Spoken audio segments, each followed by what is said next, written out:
முதல்வர் மருந்தகம், பொங்கல் தொகுப்பு போன்ற பல்வேறு பணிகளை கூட்டுறவுத்துறை ஊழியர்கள் மேற்கொண்டதால் நியாய விலைக்கடை ஊழியர்கள் நியமனத்தில் தாமதம்.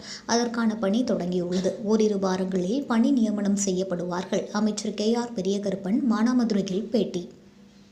சிவகங்கை மாவட்டம் மானாமதுரை அரசு மருத்துவமனையில் புதிய கட்டிடத்திற்கான பூமி பூஜை விழாவில் கலந்து கொண்டு துவக்கி வைத்த கூட்டுறவுத்துறை அமைச்சர் KR பெரியகருப்பன் பின்னர் செய்தியாளர்களை சந்தித்த போது, ரேஷன் பணியாளர்கள் தேர்வு நடந்திருக்கு. அதோடைய நியமனம் எப்போது நடக்கும்? தேர்வு பற்றி முடிவுகளுக்கான பணிகள் பண்ணிட்டு இருக்காங்க.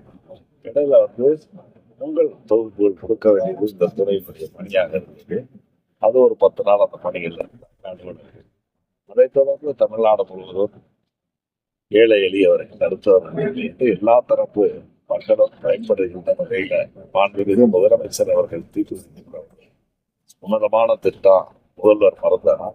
அந்த முதல்வர் மருந்தகம் தொடர்பான பணிகளை கூட்டுறவுத்துறை தான் செய்ய வேண்டியிருந்துச்சு. ஆகவே அலுவலர்கள் விலகி கொண்டிருந்தாங்க.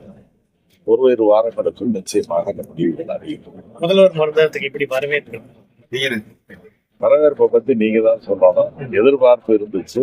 முதலமைச்சர் அவர்கள் இப்பொழுது நிறைவேற்றி இருக்கிறார்கள். நிச்சயமாக நல்ல வரவேற்பு. உதாரணத்துக்கு 70 ரூபாய்க்கு வெளிச்சந்தையில கிடைக்கிற ஒரு மருந்தின் விலை 11 ரூபா அளவுல வெளியில கிடைக்குது அப்படின்னாக்க வரவேற்பு